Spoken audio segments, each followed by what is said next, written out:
Salut à tous! Ça fait longtemps que j'avais pas fait un vlog, un vlog. Et la raison pourquoi, c'est parce que j'avais perdu mon vélo. Ou plutôt, on me l'avait volé. Et ici, je me trouve en confinement en Colombie-Britannique, au pied des montagnes. Donc, il y a pire comme endroit pour être confiné pendant cette période assez unique dans notre histoire. Regardez derrière moi comme c'est beau. Je sais pas si vous pouvez voir. Ça va être compliqué de filmer à 2 caméras, ça. Regardez ça. Je pensais vous montrer en format presque non coupé le sentier que je fais à vélo avec mon nouveau vélo. Nouveau vélo un peu vieux, qui est un vélo de montagne. Et oui, j'ai switché. Moi ayant toujours eu un vélo de route. Alors quand j'ai regardé tous les sortes de vélos qui existent, j'ai voulu passer à un cyclocross parce que c'est pas mal la parfaite alternative entre un vélo de montagne et un vélo de route.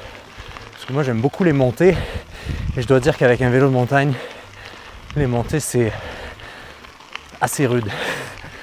Mais ayant vu les prix des cyclocross, je me suis dit que j'allais retrouver un petit vélo un petit VTT, vélo de montagne usagé. Comme vous le savez, j'économise pour acheter une terre quelque part. Donc je me suis dit que j'allais passer à un vélo de montagne plutôt que acheter un vélo cyclocross, même si ça aurait été très très cool. Alors là, je vais vous montrer un petit sentier que je fais. Il y a encore pas mal de neige parce qu'on est en mai, j'allais dire. Non, on est en avril. Mais il y a pas mal de neige en hauteur. Et on est un petit peu en altitude ici. On est au-dessus de la vallée de l'Okanagan. Ici, c'est vraiment magnifique. La vie sauvage est très très très abondante. Il y a plein de types d'oiseaux, d'espèces d'oiseaux. Il y a plein de cerfs, d'ours, de cougars. C'est des forêts magnifiques et je suis vraiment en amour avec ces sentiers qui se trouvent juste au pied de l'endroit où on se trouve avec Marina en confinement. Donc on peut pas vraiment appeler ça un confinement en fait, hein. Quand on a la chance de pouvoir sortir comme ça, je sais que dans beaucoup de pays, on n'a pas le droit de le faire. Au Canada encore pour l'instant, on peut quand même sortir à vélo pour une petite balade champêtre, sans prendre trop de risques.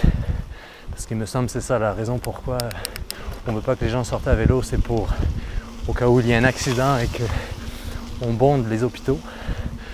Et donc il faut rester prudent. Et ça change du plat de l'Alberta où on se trouvait pendant les 4 derniers mois, pendant tout l'hiver. Et là, la température, on est passé de moins 10 à 5-10 degrés. Donc ça fait du bien. Et les montagnes, je dois dire que dès que je les retrouve chaque fois, ça me manque en fait. Je réalise à quel point les montagnes, c'est limite plus important pour moi que la mer. Parce que dans les montagnes, il y a aussi des lacs, il y a aussi des rivières. Et ça me satisfait. Alors ici, je dois dire, j'aimerais beaucoup vivre ici parce que comme vous savez, je cherche une terre quelque part. Mais je vous avoue qu'en Colombie-Britannique, le coût de la terre privée est vraiment, vraiment, vraiment astronomique. Donc je pense pas que ce sera ici que le petit bout de paradis de ma vie autonome aura lieu, mais peut-être, pourquoi pas, je ne sais pas. Je recherche pour vous parler de ce sujet-là qui peut-être intéresse certaines personnes, je recherche un endroit donc pour avoir une petite fermette, comme on appelle ça, une petite ferme, pour expérimenter une vie autonome, être le plus autonome possible et évidemment faire pousser en permaculture, etc. etc. Et aussi vivre avec la terre beaucoup plus que je l'ai fait quand je vivais en ville. Et c'est grâce à la vie en van que j'ai découvert cette volonté-là. C'est grâce au woofing que j'ai fait beaucoup, au travail dans les fermes, au travail en tant que saisonnier. Grâce à toutes ces choses-là qui m'ont ouvert un peu les yeux sur la vie dehors et la vie proche de la nature que j'avais oubliée quand je suis devenu adulte. Et ça, c'est paradoxal parce que c'est grâce à, en ayant vécu dans mon camion, que j'ai pu être proche de la nature. Et c'est quelque chose que beaucoup de gens expérimentent en fait. C'est quelque chose que beaucoup racontent dans leurs histoires, particulièrement dans les histoires du recueil Sur les routes de nos vies qui vient d'être publié et qui a eu une bonne réception. Je suis très content pour tous les auteurs qui ont participé à ce projet-là. Si vous ne l'avez pas, vous pouvez voir les liens dans la description pour vous le procurer. Il est disponible vraiment partout. Et le but, c'est vraiment ça, c'est de faire un partage. Et je crois beaucoup que cette plateforme Ma vie en van, moi peut-être elle m'a apporté beaucoup, mais j'ai envie que ça continue pour les autres aussi. Parce que la vie en van, elle continue pour moi, pour vous, pour toujours plus de monde, même si en ce moment on est en période un peu de stand-by, un peu en hiatus. Et pourquoi pas faire de cette plateforme peut-être une maison d'édition nomade pour lire les histoires des autres. J'aimerais beaucoup ça en fait, partager les histoires des autres aussi. Et en fait profiter de cette exposure, de cette exposition, ayant quelques milliers de personnes qui suivent les aventures de Ma vie en van toutes les semaines. Moi, je trouve que c'est cool de partager que c'est possible pour tout le monde en fait, pour tous les types de personnalités, les gens seuls, les familles, les jeunes, les vieux. Ah, qu'est-ce que c'est beau ici! C'est extraordinaire. Je m'émerveille tous les jours de découvrir des nouveaux petits spots.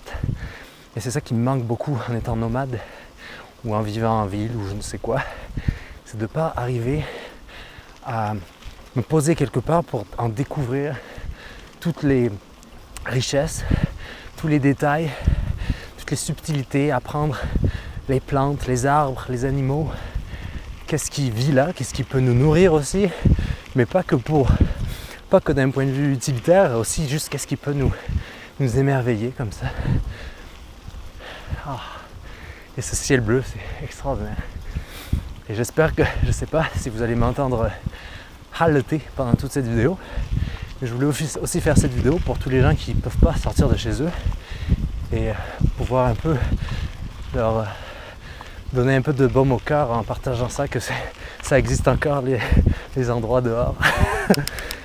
Ici c'est vrai qu'on est assez libre et je le prends comme un privilège quand je vois ce qui se passe autour du monde, même si je dois vous dire que j'essaie de ne pas trop lire ce qui se passe dans les médias. J'essaie assez d'être en vrai isolement. Ah, c'est tout beau ici. Alors on va passer les Texas Gate, ça s'appelle. Est-ce que je peux le faire avec les roues? On va essayer d'y arriver. Oh. Oh God, c'est tellement beau. Alright. Donc là on est dans la dernière montée de mon petit sentier.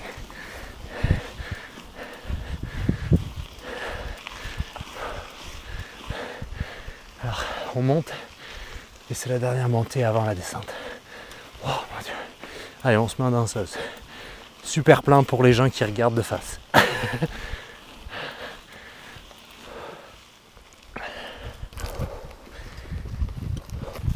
Il y a des chevreuils juste ici.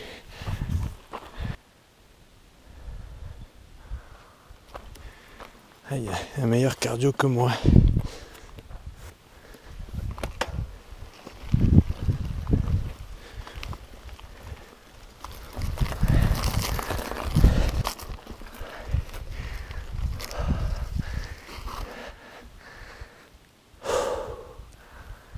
Ici on est bloqué. Il y a plein de cerfs aujourd'hui, c'est incroyable. Allez, on fait cette descente, c'est parti. Oh.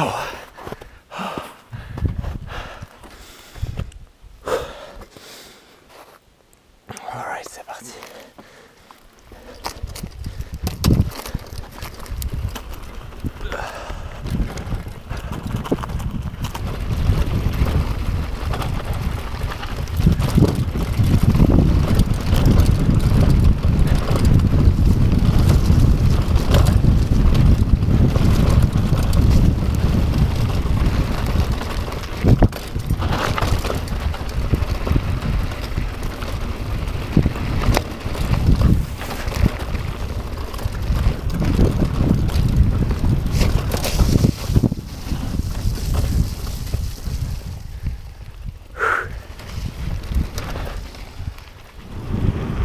Ça c'est un truc que je redécouvre en fait en faisant du vélo de montagne.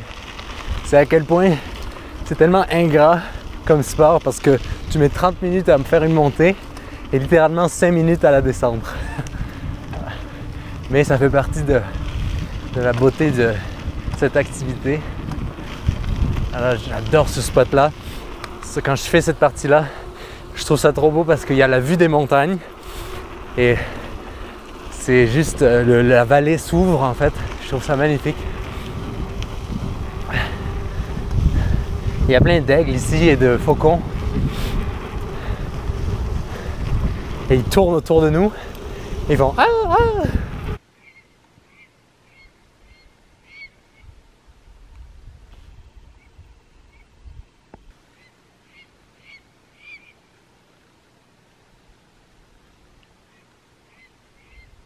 On mange de la boîte. Oh.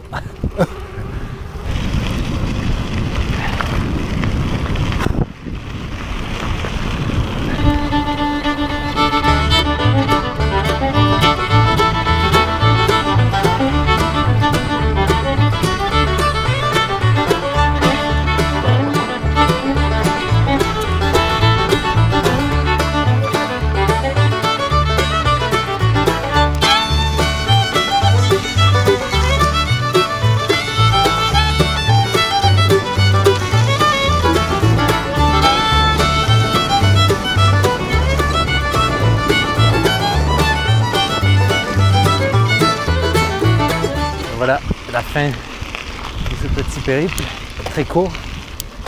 Et là on arrive à la montée avec la vue sur la belle vallée. Oh. Oh.